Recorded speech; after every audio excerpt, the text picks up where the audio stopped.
Well, when Pastor said 5 minutes, I said, I'm first, I can take as much time as I want. You folks can leave, you can leave anytime you want. But missions, I thought this morning the message that Wayne brought was excellent in the fact that he said settlers and pioneers. And none of us are settlers. We're all pioneers. We're all those that are reaching out.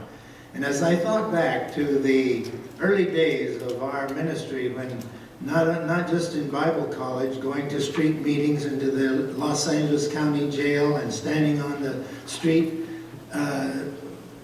down in Skid Row and all of that, it was something that gripped my heart, that this is a pioneer for me. We sent the students down there, of course.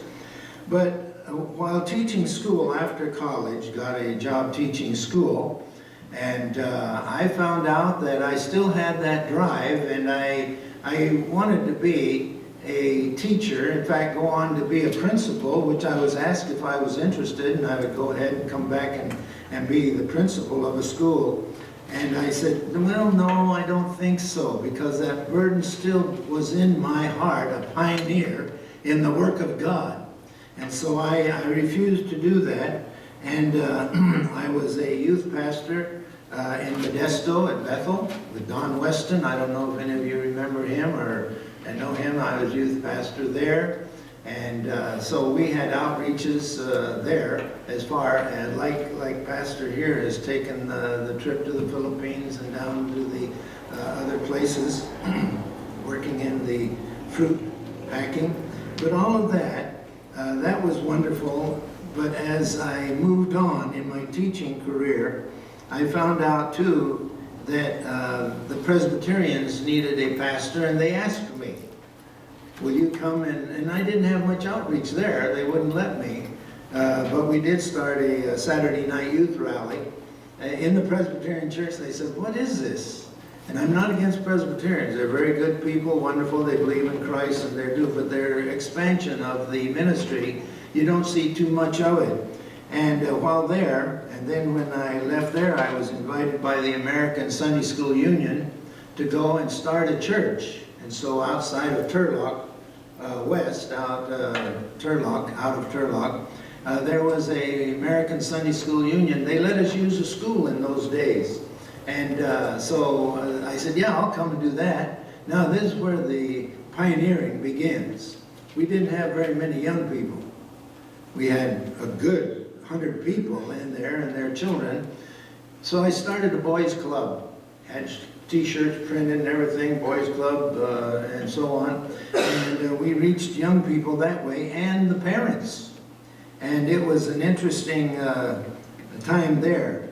Skipping on quickly, because I only have 20 more minutes, I served in the district office, and we won't talk about all of the involvement there, but in 1964, the district sent us, my wife and I, to Jamaica.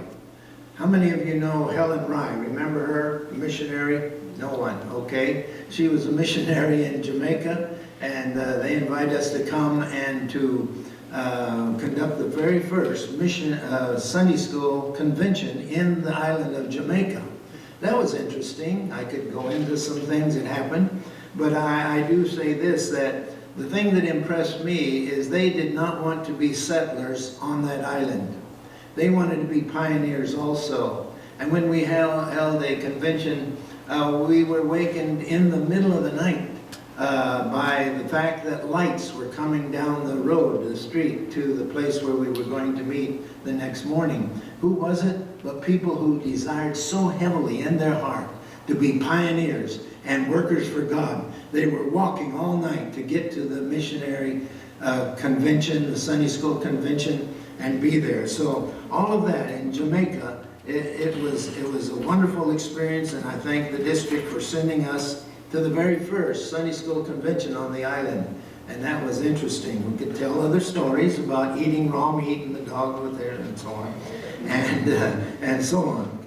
And then I think the one thing that we did notice that was so good that reflects on the WMs of our churches. We stayed with Helen Rye in her house, and we walked in and we saw everything that WMs had prepared.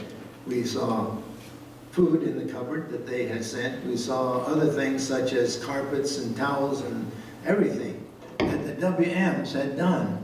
And that was an outreach. That was a pioneer in ministering to the people there. And she was so grateful for that. And I think that the one thing else I must tell you about, and that is my world trip that I took in the late 60s.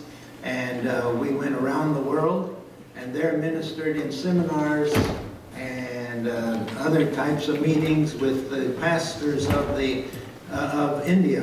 In Hyderabad, we had 1,500 ministers come, and they thought it was so good that I mentioned that we had, because they were all denominations, I mentioned that I had in my one church in Riverside over 5 denominations represented in our congregation, and they all believed in Jesus Christ, and they were good, wonderful evangelical. They thought that was great because we had 1,500, and they were from every church around Hyderabad in India.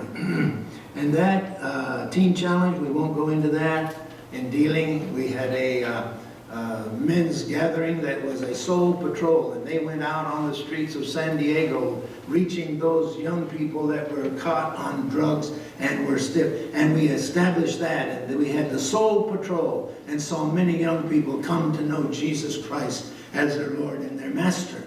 And I thank God for that ministry. And then I think that pastoring, internal ministries are very important. Very important.